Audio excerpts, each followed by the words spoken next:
episode number 222 of these comics going to make good film and television shows. We have the West Coast Avengers, number 5. And we have Space Ghost, number 10. Let's talk about them right now.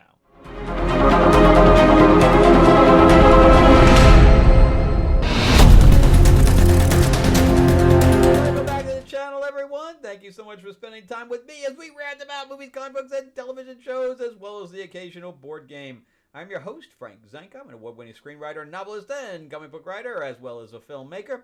And yeah, we're going to talk about these comics. Remember, too, to give me a like, give me a subscribe if you can, and share this video out there so everybody can see the new comics that are coming out and what Marvel and DC and the independents are doing. And then on top of that, if you'd like to read anything that I've written, you can go to Amazon.com and just type in my name. You'll see my sci-fi quadrilogy 4-book series, Destiny Aurora, which is also made into an audiobook on Audible, the first novel anyway. And the first novel was also adapted into a graphic novel, which you can see behind me. It's 150 pages long. It's awesome. And then on top of that, it was made into a board game and an RPG. There's also Tales of Ravenor, the Iron Witch, my fantasy novel. There is a horror book called The Awakening, which is like The Sixth Sense, so it's a ghost story. And then I have a true life biography called Escape from Berlin. It is a Holocaust book. So a little bit for everybody if you want to check any of that stuff out.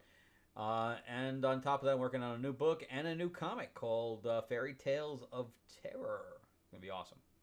All right, so let's jump into the West Coast Avengers, number 5.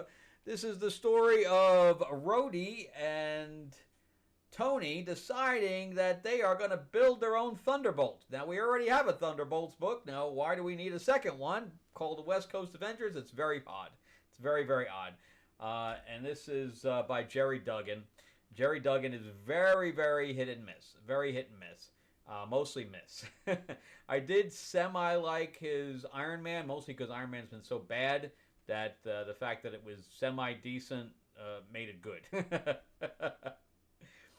So anyway, they decide they're going to rehabilitate villains, and they got this guy named Blue Bolt that doesn't like to be called Blue Bolt, which we'll learn later. And we also have Firestar, of which I grew up with Firestar and Spider-Man and his amazing friends. And this is not Firestar. This is an aberration of Firestar. I don't understand it, but she has PTSD. She's an alcoholic. She needs to go to rehab. The costume sucks. She's falling in love with Blue Bolt. I'm just like, what? Who is this character? Who is this?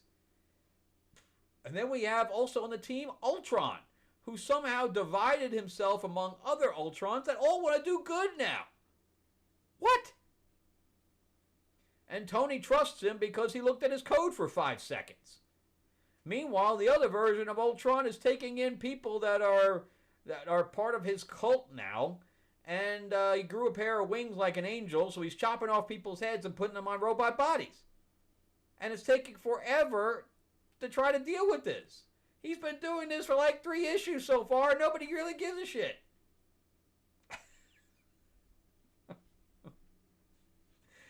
Anyway, you can tell where I stand on this thing. I don't think this is great. I do not think this is great. But anyway, there's Bad Ultron's church. Meanwhile, you have Storm, who is part of the Avengers, which I'm probably going to drop that one too. I think that I'm just going to do finish the Black Cat thing, and I'm done with Avengers. And Vision, who actually looks pretty good there. They both look pretty good. I would love to see a Vision Storm book or Avengers story. That would be great. But Jed MacKay can't do it. No, Jed MacKay can't write Avengers. Even Mike Spider Slayer said the same thing I did. Jed MacKay on Moon Knight does a good job because it's a single character with supporting characters. If you give him a team book, he's lost. Like right now, he's writing Avengers and X-Men, and he's lost. I mean, he does not know how to handle it. You need to get him off there. But anyway, we got stuff going on. We got Flag Smasher smashing through stuff. Whatever. We have an explosive, and we have, this is good Ultron because he has shoulder pads and an A emblazoned on him. So of course he's the good one. Okay. And now we have superior Avengers. Ay, ay, ay. But anyway, we have this fight, and Rhodey's using rubber bullets. If you're using rubber bullets out of a fucking machine gun like that, man, I don't care what they're made of. That thing's still going through you. Whatever, man. And here comes Spider-Woman. We didn't even see her in the last issue because she was in a stakeout doing nothing. But anyway, Flag Smasher smashes him, Ultron smashes them, Tony smashes him, and he finally lays him out. Only took 6 guys to lay out one guy. And they're going to give him the hand. Don't make me give you the hand. I'll give you the left because you ain't right. Whatever. Anyway, they're like, what's going on between Angelica and Blue Bolt? They're like, no, nothing's going on. And all of a sudden they start smooching right in front of him. Like, well, we guess something's going on. Damn, you guys are good detectives, let me tell you.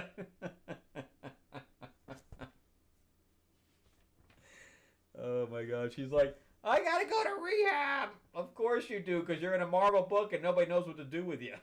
So we'll just throw you in a rehab.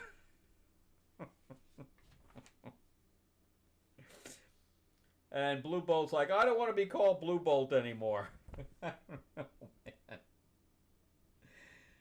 Even Tony's face palming. That's how I feel reading this damn thing.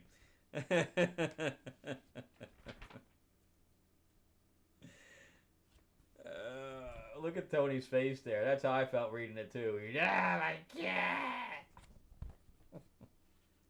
Somebody on the review site said that the only reason they were reading was because they like Blue Bolt. I'm like, ooh, okay. To each his own, man. More power to you. But anyway, he's like, you're going to call me Wonder Man. And that's why Tony was face palming. So there's Wonder Man. And he's like, you really can't call him Wonder Man because there is a Wonder Man out there. And he's like, I'm going to go kick some butt. I'm going to kick that guy's butt who stole my name. And it's like, all of a sudden there's rain coming. It's like, there shouldn't be rain right now. And then the Avengers show up and they're like, Tony, you have misbehaved. So now we got to give you the spanking. The Avengers obviously have absolutely nothing to do where they're fighting each other. They're like, we need a villain, man. We don't got a villain. We just beat up Black Cat, so gotta go beat you up. Yeah, it's pretty bad, man. It's pretty bad. Anywho, I think next issue is 6. I think that's it. I think 6 is it for me. And next issue of Avengers, I'm done with that one too.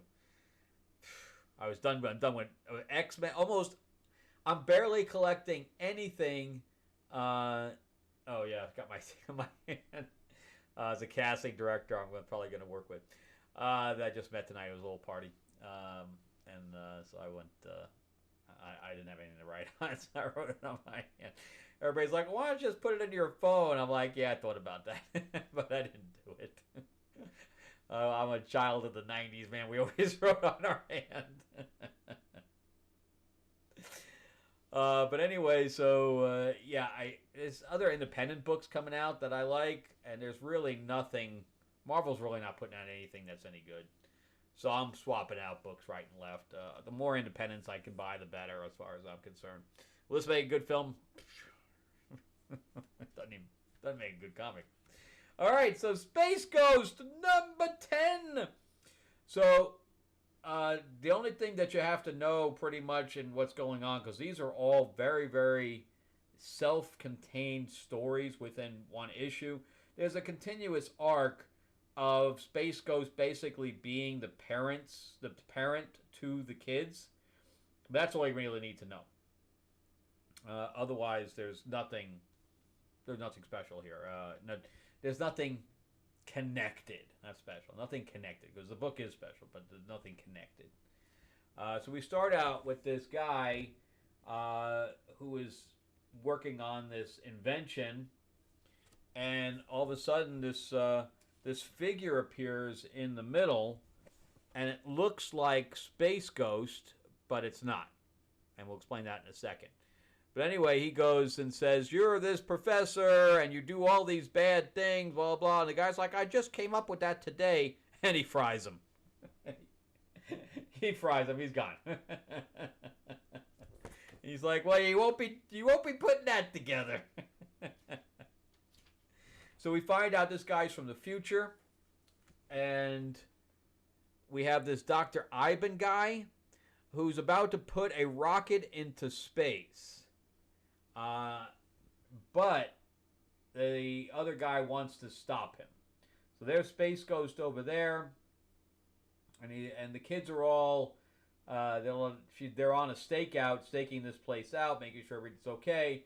And he's in the ship alone. They're like, "Why do we have to do this?" And he's like, "You gotta train, and I need my quiet time."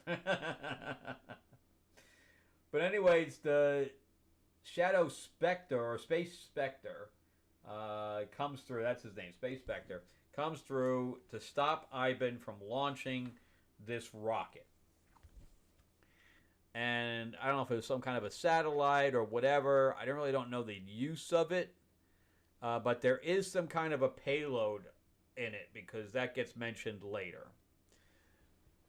But anyway, Space Ghost comes in and says, "I must stop you." And he's like, "Oh, just as arrogant as ever." And he fires something and pushes the kids away and gets them out of there. And Space Ghost knocks him through the glass. And we got this battle happening. But Space Spectre has this anti-matter stuff that he uses through his gauntlets. That it's basically an upgrade from what Space Ghost has as far as his technology is concerned. And he takes off his mask, but we don't see who it is for Space Ghost, who is trapped at the moment. And he says, "You." So obviously he recognizes him. So anyway, he goes in there to stop the launch. But what he doesn't know is that there's other codes for the payload itself. So if there's no launch and the payload goes off, they're going to kill millions of people. So that's what's going on there. And then we get this thing called Space Quest. I'm in. Let's see how it is. I don't see those two matching up, but what do I know? If you have a good writer, they'll match anything up, I guess. So anyway, we have this battle still continuing. The kids are getting involved, and they're like, "You need to get out of here." And he uses this thing to propel them away, because again, he's got extra stuff because he's from the future. And Ivan's like, "We've got to take this thing off now, because if we don't launch now, we got problems." So meanwhile, Space Spectre's like, "No, we're not going to get that thing launched." And Jan falls off, and since Space Ghost got wounded, he can't get to her in time. Jace can't get to her, so Space Spectre has no choice but to go save her, and he basically creates a force field around her, so he loses because the thing launches. So everything he was trying to do, he was not able to do.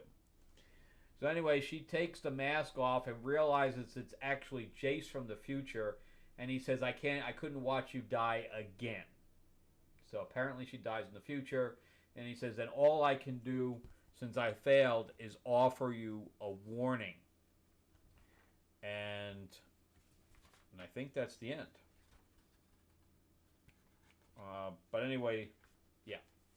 So he disappears, and leaving Space Ghost to be like, "Yeah, I have no idea what to make of all that." And then another figure comes out, I guess from the future or from the past, and it's the villain guy, Zalek or Zorak. But anyway, so I already read the next issue because I've been reading them digitally since I haven't been able to get it, because this is like a month old because Diamond is so screwed up. So I've been reading them digitally, and really, really good stuff. See, and this is all told in one issue. You know, so there's a lot of stuff going on. There's a lot of, we have fighting, we have an emotional connection, we have, you know, a thing what the villain's looking for. He has a motivation, he has an agenda. I didn't get that with Avengers at all. You know, so we'll make a good film and television show. I would love to. I don't know if nobody's making a Space Ghost movie after what's coming out in the comics, you got a problem, because this is a winner. It's a sci-fi superhero. That's a winner. West Coast Avengers, piece of shit. Piece of shit. And I don't think Jerry Duggan's going to get on the ball here anytime soon. So that's why I'm going to drop it. All right, well, that's it for me. Thank you guys so much for watching. I appreciate you spending time with me. Remember to give me that like, give me that subscribe, ring that bell ding ding, and share this video out as well. And if you'd like to read anything that I've written, remember to go to Amazon.com and type in my name, Frank Zanca. All right, thanks again. Have a great week, everybody, and I'll see you in the next episode.